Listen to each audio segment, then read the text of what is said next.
What is going on, Colts Nation? And welcome back to another episode of Bring the Juice. Your guys, Cody and Derek, back for another episode, guys. And today we are talking Colts free agents. We're going to have one of two videos. It's the first one. We're going to have two videos talking about the different kinds of free agents. We did this a little bit last year where we ranked them by tiers, right? So this year there's 18 total Colts free agents. We're going to talk about every single one of them to some degree.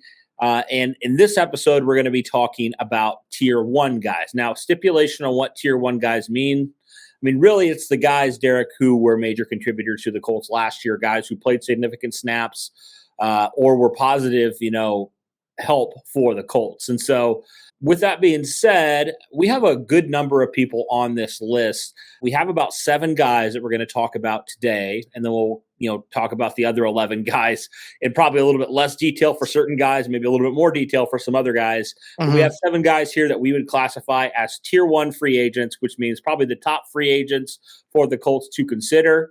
Now, obviously, the Colts probably won't bring back every single player here, but this is what we're going to discuss. We're going to talk about why we think, maybe they should consider, why maybe they shouldn't consider, and things of that nature. So with that being said, we'll start with a guy who I think Derek really cemented himself into, if at this point last year, if he was a free agent, we might have said no. But based off of the season he had, where he played in every single game, Paris Campbell, I think, earned himself another contract with Indianapolis. And I think if he's not the first guy that the Colts should consider bring back, he definitely is the top 3 of guys that should get a new contract with the Colts this offseason.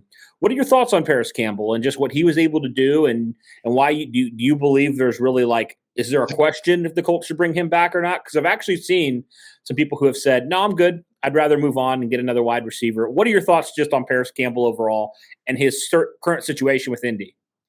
Yeah, I mean, I've seen a lot of the people who are still refusing to admit that Paris Campbell had a good year last year. They say that, his first 3 years, being injured back to back to back like he was, just means that he can't be trusted, and that there's no reason to believe that even though he played all 17 games this year and had one of the most productive years of any wide receiver that we had this year, still requires him to not come back. That's crap, because I believe that, you can get this guy still for a good deal regardless. You're going to get him below market value for somebody of his caliber and for somebody of his age. He's only 25 and a half. He's going to be 26 when the season starts. You can get him on a cheaper deal and see what you can do with Shane Steichen now leading the helm and knowing how to use his talents in a more efficient light. And again, it's something for a very cheap deal. It would allow you to still be able to make a move at wide receiver or another position offensively if you want to go that route, because you're going to be you might be cutting some other guys that might save you some more money. But in the end of the day, there's no reason to not sign this guy. You're at most going to pay him $7-8 million a year at most, and there's nothing that's a harm for you in that. You're not going to give him a long-term deal. Just allow him to prove himself that this last year wasn't a fluke, and most likely, I believe it will. And he's going to end up doing a lot of great things with Indianapolis in this offense, with Shane Steichen now knowing how to use those players. So you definitely should bring Paris Campbell back. I think it is pivotal to allow you to keep that wide receiver room intact, especially since it's so young. I mean, the next oldest guy you got is Ashton Doolin. And Ashton Doolin, as he's always been a complimentary player, but he's never been better than wide receiver 4. You really need that wide receiver 3 to be able to solidify this unit right now. And for as thin of a wide receiver group as you have, unless you're Indianapolis and you're going with a big fish in the free agent market, you're not going to get somebody better than Paris Campbell, what you got on the free agent market right now, unless you go and trade for one, which I don't think the Colts would do.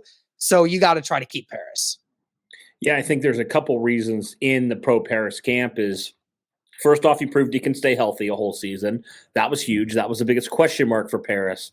Secondly, talk about the free agent market, right? There's really not, it's a kind of a poor free agent market for the wide receivers. So you think that would make, bringing Paris Campbell back a major priority. I think Paris would be one of the top free agents at wide receiver for sure. And I feel like you can get him for a pretty reasonable deal, all things considered. And then third is just you look at what Paris as a player is able to do compared to the other wide receivers. Paris is a very much unique player in that way, like compared to the other wide receivers. Colts have two guys in Pittman and Pierce who are more of, the bigger body type of wide receivers, the vertical threat type of guys. But Paris is a little bit different. He can be used in a lot of different roles, right? He can be used on jet sweeps. He can be, used on wide receiver screens. Like he can just be used in a lot of different areas that maybe, he can be a lot more effective because of that speed he has, as opposed to these other wide receivers who are more of those big body, possession kind of wide receivers that aren't going to do a whole lot, if you give them the ball. Then maybe they will, but like Paris just does that so much better than any of these other guys. And, you look at just the current state of the Colts weapons right now. I mean, outside of Jonathan Taylor, the Colts don't have a guy that can run as fit like Paris Campbell can run. They don't have a guy that's that elusive. Like Paris is by far the most elusive player on this offense, I think, when he gets the ball in his hands. And the Colts just don't have that right now. And you talked about it also with Shane Steichen, which I thought was a very good point. Is like Steichen is a guy that knows how to utilize the guys that he has in his room, in his team. And that's just something that we felt like, Frank Reich used him in certain ways, but then there was times where they kind of just went away from Paris, especially this season when he was healthy and available. And we're just like, why are they not throwing it to Paris? Like one week he would get 8 catches for 130 yards, and the next week he'd get 1 catch for 8 yards. It's like, why in the world are we not using him more? Especially with how much the offense was struggling last year. It just was very frustrating why they weren't using him. And obviously with Nyheim Hines no longer in the picture for the Colts, it's like I think just bringing him back is even more important now because you don't have another guy that can do what he can do.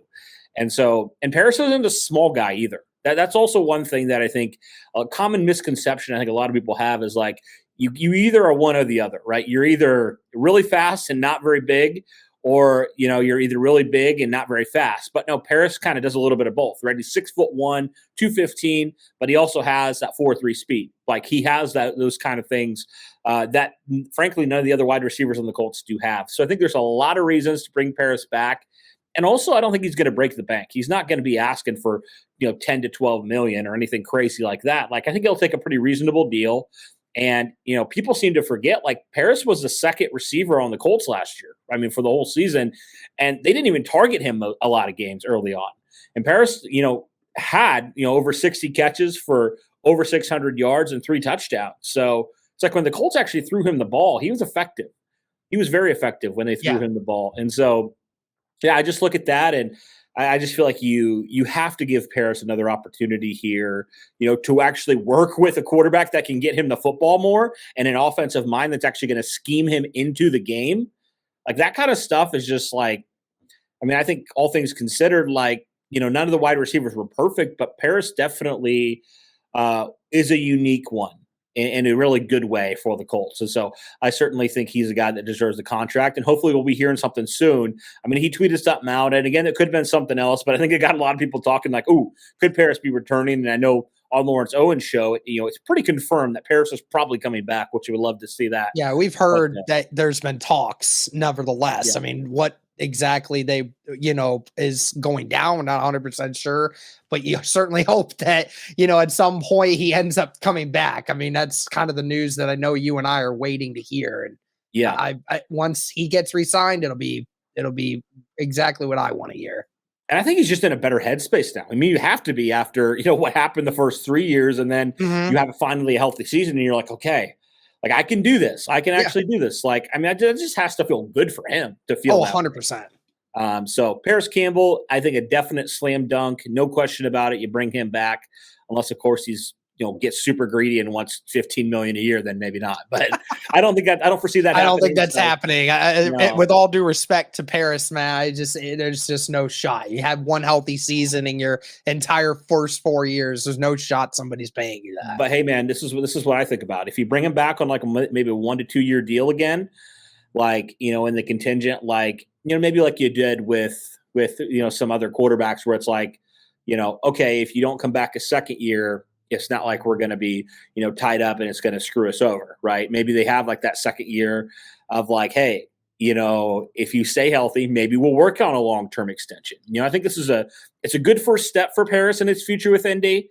But like if he, puts together another really good season and maybe he gets 1,000 yards this year or something like that, then maybe the Colts can start talking about a long-term extension with Paris, which I would love nothing more than to have him on this team moving forward. So, yeah, that's really exciting in that case. But I think he just needs to have one more season.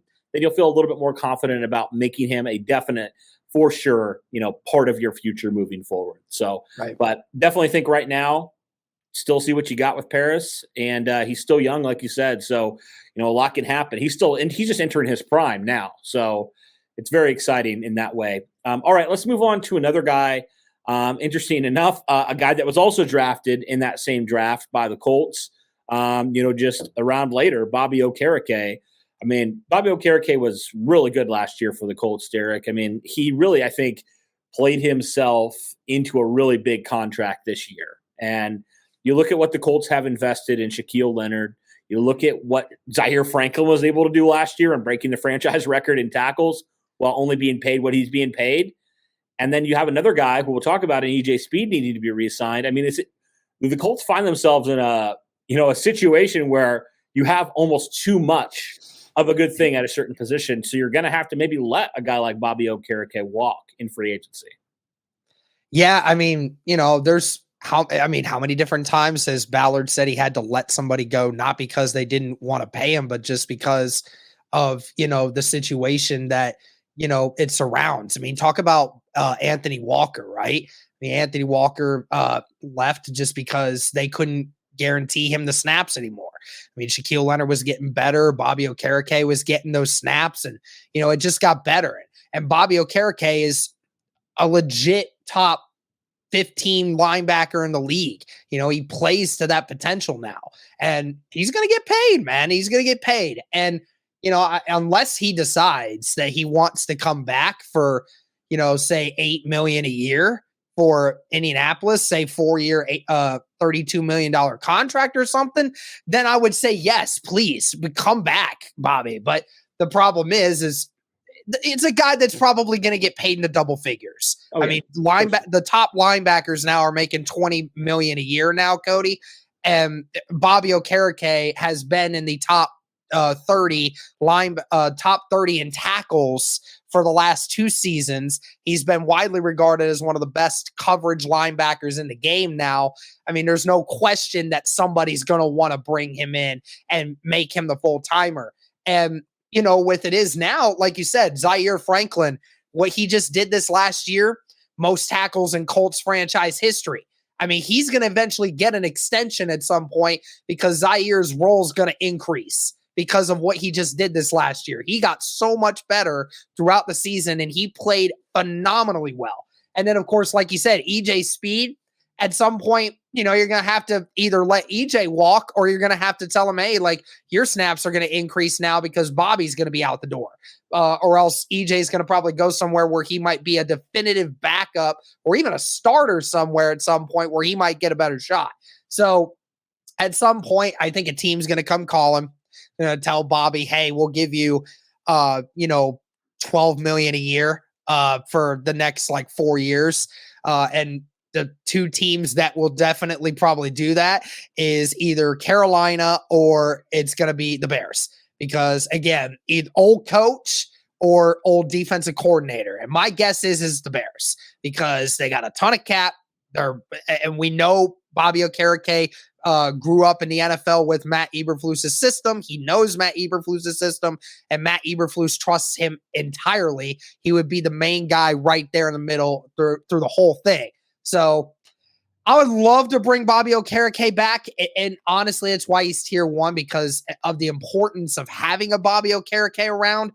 But you're struggling for cap, man. You're struggling for cap. And whatever cap you may have left after you cut a few more of these guys, you can't invest another, 15, 20% of your cap that's left into a remaining player in a position in which you have three guys that legitimately could be starters in almost every team there is out there. Yeah, I think you brought up a good point. And also Jordan Schultz, just for reference, he said that Okereke is going to be getting between 12 and 14 million expected in free agency. So like there's no way the Colts can afford to do that. But I think it's very interesting in the fact that, like, first off, if you re-sign Okereke, who's sitting the bench? Who's riding the bench, man? Like, are you comfortable?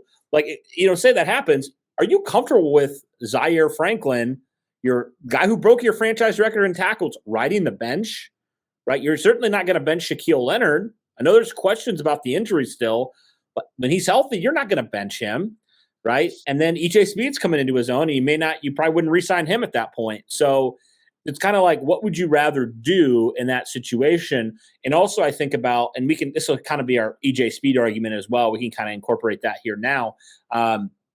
Is the fact that Zaire and EJ, they both play special teams, Derek. They both have key roles on the special teams unit. Now, maybe those roles decrease a little bit more as their playing time has gone up. But, like, Zaire's the special teams captain, right? And EJ plays special teams. He's a really good special teams player. Mm-hmm. So you're getting immense more value, from, re-signing an EJ Speed, right? Who can play special teams at will and can kind of be that third sub linebacker for you. But, like, Bobby's not playing special teams, right? He's not playing special teams. And you're going to pay him exponentially more to not play special teams, if that makes sense. And if you want to make it in this league, I mean, you got to play special teams, especially if you're sitting there as the second or third linebacker. You just got to be able to do that. And so I think for those reasons, also with the contract, it makes a lot more sense for the Colts to move on from Okereke, as much as it sucks because he is a really good player. You're right. You can't allocate that much money into one position group. We saw the Colts kind of got in trouble with that, with what they did with the offensive line, with, when they were paying Eric Fisher so much money, Quentin Nelson, Ryan Kelly, and Braden Smith. It was too much, to be honest. It was too much they allocated. They can't afford to do the same on the defensive side. And, they can't afford, honestly, to let either Zaire or Bobby, depending if they, would bring him back, ride the bench, for that much money. They just can't do that. So that's kind of my thoughts there on Bobby Okereke, EJ Speed situation. Do you have any thoughts on EJ Speed before we move on to the next guy? Yeah, I mean, I would love to have EJ Speed back. I mean, he is a guy that has shown that when he needed to step in and provide minutes, he would definitely do that. And like you said, when it came to the special teams, he has always been an elite special teams player. He's a guy that possesses physical traits that are very unique to the position. He literally lives up to his last name, Speed, and he is very long, very big. So he's a guy that's a mismatch for a lot of different people to try to block. So I think it would be great to keep him around. You cannot, if you're the Colts, afford to lose both these guys. I just don't think you can. You can afford to lose Bobby Okereke. You cannot afford to lose EJ Speed as well. You need that third linebacker. Now, I would say the Colts had a bunch of linebackers on their practice squad that could probably come in and fulfill another role, but you have an EJ Speed who is a great special teams guy and somebody that that if Leonard or Zaire came off the field for a few minutes, that EJ Speed could fill that role perfectly the way you want it to. And for the grand cost of what, $2 million, $3 million, that's nothing to have a quality backup linebacker on your roster. Well, also, if there's something that you've drafted well, it's been linebackers. I mean, they've hit on every single linebacker really they've drafted, Derek. I mean, obviously Leonard, they hit on him. They hit on Okereke. They hit on EJ Speed. They hit on Zaire Franklin. Like, they just kept hitting on guys. They got Anthony Walker. Like, they kept hitting on all these linebackers that they found. And so I think, like, of all the positions, you can move forward because you've shown you know how to scout linebackers well. Like, you know how to do that. So you can find a guy, you can draft a guy in the middle to late rounds that can contribute. You've shown that you can do that. I mean, really, gosh, Derek, outside of a Shaquille Leonard, look at the Colts' current linebackers. If they don't bring back Bobby, 7th round pick and 5th round pick, like, they do a really good job of bringing in these linebackers and developing these guys. So I think it's a position you can afford to let a guy that's going to cost a lot of money walk for those reasons. Let's move on to another guy here that I think is kind of controversial a little bit in terms of do people want him, do people not? And that's Yannick Ngakoue. I see the argument for both sides, right? Because on one hand, nearly 10 sacks this last year, and he missed the final couple games. He's proven to be a very durable player for sure. And, with the lack of pass rush you've had in the past, can you afford to let him walk? But also, I see the other side of things where it's like, even though he had 9.5 sacks, how impactful were those sacks, right? And there were times where Yanni just frankly disappeared when it came time down to it. So, like, what are your thoughts here on bringing back Yannick Ngakoue and kind of just what would that look like for you? Well, firstly, I appreciate Yannick and what he was able to try to do this year. We spoke with him obviously later in the off season during training camp, so that was awesome to hear him talk about what he was going to try to bring to the Indianapolis Colts. Um, like you said, it felt like last year that the sacks that he kind of got towards the end of the year didn't really feel like much of an impact. And, I hate saying that because that's not really his fault. The Colts really didn't have a whole lot to fight for from the rest of the season because of just how horrendous the offense was, right? I mean, it sucks that the defense last year played the way that it did. And, Yannick Ngakoue, was a huge part in winning that game against the Chiefs. I mean, he was huge. There were multiple times where he put pressure on Patrick Mahomes, forcing Mahomes to run out of the pocket, tripping up Patrick Mahomes as he was trying to make throws, disrupting the Chiefs offense that didn't take advantage of the Indianapolis Colts. And the Colts were able to pull out that win in spite of how terrible the offense was. The defense was able to, do a lot of things. And a lot of that was because of Yannick Ngakoue. We want to talk about Stephon Gilmore in that game, being locked down at the end of the game, and talk about Jelani Woods having those 2 touchdowns. Yeah, all that is true. But Yannick Ngakoue was one of the unsung heroes in that game that nobody likes to talk about now. And, in that Steelers game, he was lights out. I mean, he was just destroying people, and him and DeForest Buckner were killing the Broncos in that game as well. So, there's a lot of different things that he did really well at. And I would love to be able to have him back simply because, again, if you don't bring him back, you're relying on the progress of Dio Dangbo and Kwity Paye. Now, again, Kwity Paye, for the early part of his career so far, he has not always been the most healthy individual. And Dio Dangbo, while he is improving, is still not as impactful, I say, as Yannick Ngakoue and consistency-wise. I'd say that's something he's still learning and still having to develop. So, again, if you're Chris Ballard, I mean, again, you have to make these decisions all the time about which positions to try to upgrade, which positions to hope that the progress of the guys that you already drafted is hoping to get better. We saw what it did last year, right, Cody, with the offensive line. Ballard chose not to do anything with it, and sure enough, it went to bite him in the ass. So what does it do now for if he does that with a defensive line group? Now, there's other ways to try to impact it. Say you wanted to try to make a trade and go with try and make a trade with the top defensive lineman. That's a possibility to try to replace Yannick Ngakoue.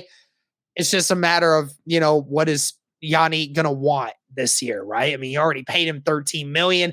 Can you afford to pay $13 million for that right now? Me personally, I don't think you do. Even after the moves the Colts are expected to make and making cuts, we still will only be about mid when it comes to cap space, and that's not a lot. So it's gonna be one of those situations where Ballard's probably going to have to let him go because you just can't afford to pay him another $13 million this next year. And again, invest to a good 20-25% of your cap. Now, obviously, it's a different position and one that we don't necessarily have a lot of great players at right now, which the sense of urgency for that position is huge. But in regards to, trying to build your team into a different light, it might just have to be something they might have to bite the bullet on. It's so tough because you look at that and you're like, you haven't sniffed 9.5 sacks in years, But also, it's like, are you willing to invest that much money in a guy that really can't play against the run? And his sacks weren't like the most impactful sacks ever, right? So I see both sides of it. I think if you can get him at the right price, then yes. But if not, like I think he's more of a situational pass rusher. He's not a full time starter, in my opinion. So are you willing to pay 13 million to a guy that's not even going to play, run defense? So that's kind of my biggest question mark on that. And I could kind of be talked either way into it. It really depends on the price for me. So, all right, let's move on to another guy here. Rodney McLeod came in last year. Virtually nobody knew who he was. I mean, coming in, very cheap deal with Indianapolis. I mean, people liked it because he's a vet in there, but I mean, nobody expected him to have the kind of impact where he had a career year, set his career highs in pretty much every category, and was really that leader in that secondary that they really needed back there with the inexperience of, Nick Cross, when he started and then really struggled. And then McLeod, stepped in and didn't relinquish that the whole year. What are your thoughts on Rodney McLeod and kind of like, do you think the Colts should look to bring him back? Yes, I believe that they should look to bring him back. He fulfilled a really big role in that safety group. Clearly, the safety group that we have now, it's extremely young. These young players that are trying to come into their own. I think the majority of people thought that Nick Cross was going to be ready for this year at some point, and clearly he wasn't. And that's just growing pains that come with the NFL. You may think that a guy is ready to go, and just sometimes they're not. And, he provided that opportunity to provide stability in that situation. And it was one of the reasons why, the Colts defense was so good last year. Rodney McLeod consistently made plays, recognizing plays that other guys just weren't, making plays in the backfield on screens and runs and, having a few opportunities in the backfield to make sure guys are in the right place, right? Him and Rodney Thomas did a fantastic job last year. And it helped having Julian Blackmon back because then the Colts ran a ton of 3 safety looks as well with him, Blackmon, and Thomas. So you had a lot of these things that really helped these guys. And it was important to have him for a veteran presence, kind of like what we said with Stephon Gilmore. Stephon Gilmore being in there, being that veteran presence, being the guy that is going to help others to become more stable and understand their assignments. And I just think as you're building up this defense, this young core on the defense, and you're trying to figure things out on the offensive side of things, I don't think that re-signing McLeod is going to destroy your bank. You only signed him for less than $2 million last year. You can pretty much do the same damn thing this year and not have it to where it's going to kill you. And it's going to, again, provide stability, provide that key depth at that position that you need, even though the Colts are in no shape or form lacking depth, even if they did lose him. But still, again, to allow Nick Cross or allow Rodney Thomas to continue to develop, that's huge in that sort of process going forward. And I think it's pivotal that Rodney McLeod is one of those guys that we need to have brought back. Gotcha. Let's move on to one more DB that I forgot to mention on the initial list, but we'll talk about here now. Brandon Faison, obviously with Gus Bradley returning, you got to talk about that always being a potential possibility. I know he did struggle at times and, he kind of became, I think in certain ways, a bit overhyped at how bad he was for some people, but wasn't great, and really clearly Isaiah Rodgers was the better corner. And, kind of looking back on it, it was kind of ridiculous if there was even a competition. But, he is, still a fit in this Gus Bradley defense. So I felt like it bared at least a conversation. What are your thoughts on Faison? Well, I mean, definitely what I think everyone is saying about Brandon Faison. There's just no shot I'm bringing him back from what we saw this last year. I mean, there's not a lot of excuses. He came into the same system that he was in just a year prior, and that year prior was a much better player than what he was showing in Indianapolis. He should have never gotten the full-time snaps over Isaiah Rodgers to start the year. Should have never had that happen.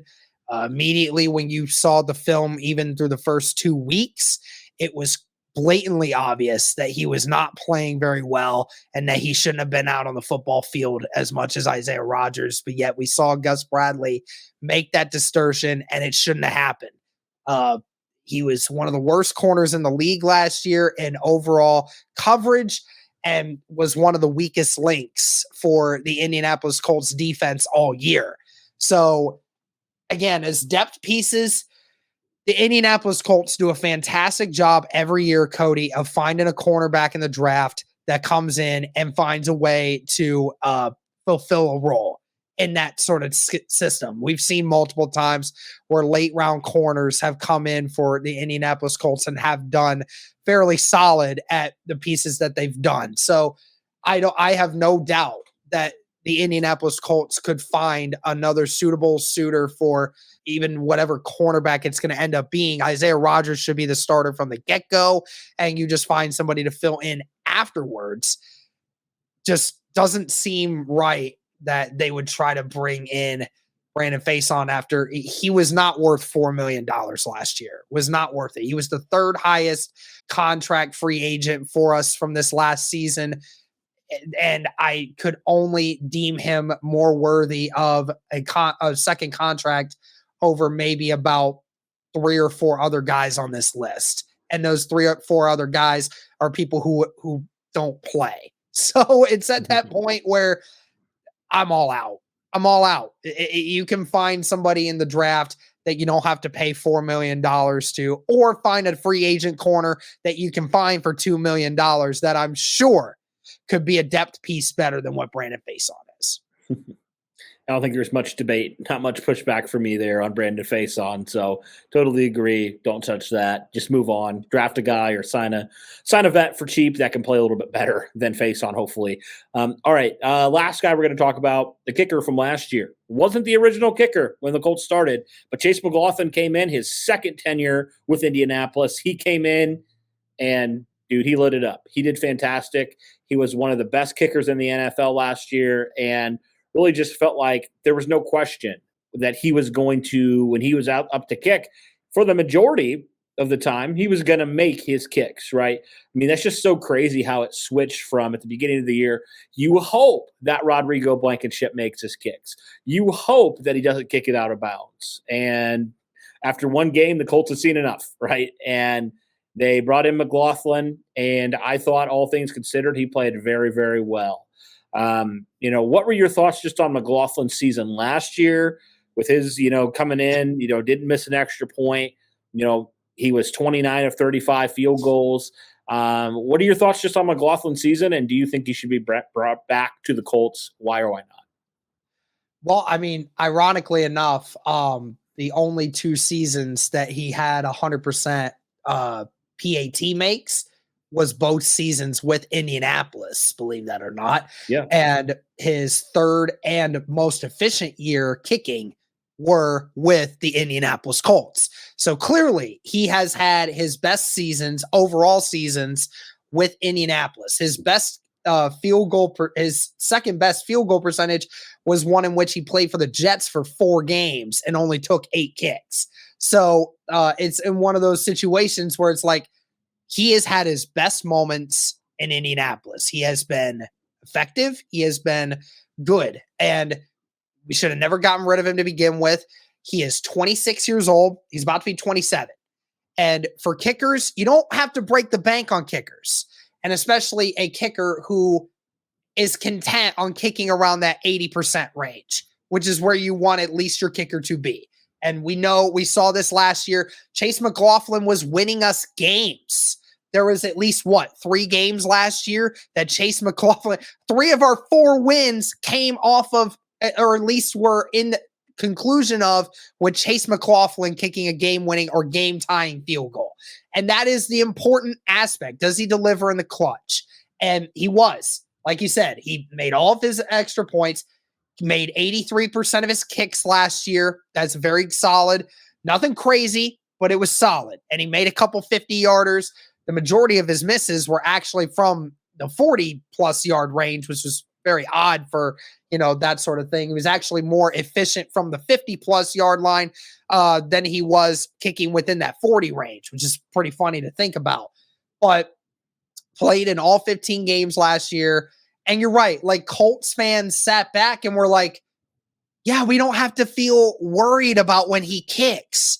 There's a couple that he misses, and, the majority of kickers do.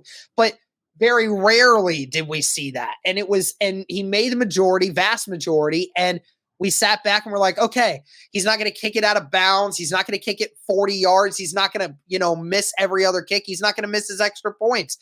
Consistency. That's what you need at the kicker position. You could go out, tell this guy, hey, we're going to lock you down for 3 years. Want to give you this $8 million. Come here, be our kicker full time. This is it. We're not moving anywhere anymore. This is your spot. This is your spot to lose now. And that's what kickers want, man. They don't need big contracts. They just go out. They just look for a stable home. And this seems like the Colts have not had a consistent kicker for literally the last 3 seasons. Time to lock down the one consistent kicker you've had for a while. Yeah, it's crazy that the Colts they lost their starting kicker. They cut their starting kicker, I should say, and lost their starting punter, and they still had one of the best special teams units in the NFL. That's just phenomenal. And yeah, I really think you have to bring back Chase. I think it's not a question mark just because of, like you talked about, I think you used the word consistency. That's just what he was. He was consistent, right? He was consistent week in and week out. Yeah, he had some misses. That happens, man. But I felt like he had almost with the Blankenship, it almost felt like his confidence would just go flying down if he missed something, like in that Texans game. He kicks the ball out of bounds. Obviously, that sucks. That can't happen. Does it again, and you're just like, come on, man. But with Chase, it's even if he misses it, he always comes back. He's consistent, right? And he can also handle kickoffs and do a good job at it. So, if a situation happens where the Colts are in a pinch and they need a guy to kick it off, he can do that too. So he's versatile in those ways too. You talked about he's still very young as well. And it just does seem like, for whatever reason, when he comes to Indy, he has his best years. So yeah, just want a guy that I have confidence.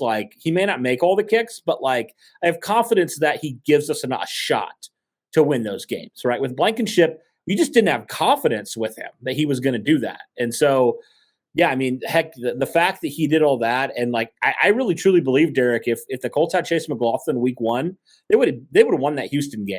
No question in my mind. They would have won that Houston game. So, yeah, just having a kicker like that, a guy that's kind of a weapon in some ways. And, if you do, Colts draft a quarterback in a couple of years, they're looking to make a playoff push, right? Those games, man, some of those games often come down to who has the better, field goal kicker.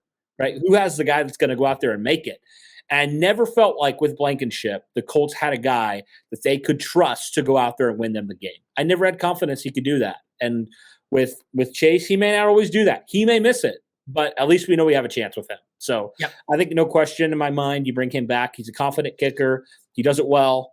He's had 2 of his best seasons, like you talked about with the Colts. So yeah, I think given the situation and how he responded, no question in my mind, he deserves to be extended, 2-3 years with Indianapolis and be their future at kicker. So, and it's nice you don't have to worry about that for a while, which is amazing because being stuck in kicker purgatory is not fun, man. We know from experience, it is not fun to worry about every time that guy goes out there to kick. You're worried. You have just a sick feeling in your stomach. It is so nice to not have to worry about that anymore. Yep, absolutely. Cool. All right, guys. Well, that's our look at the Tier 1 free agents for Indianapolis. Let us know your thoughts just on all these guys, talking about Paris Campbell, Bobby Okereke, EJ Speed, Yannick Ngakoue, Rodney McLeod.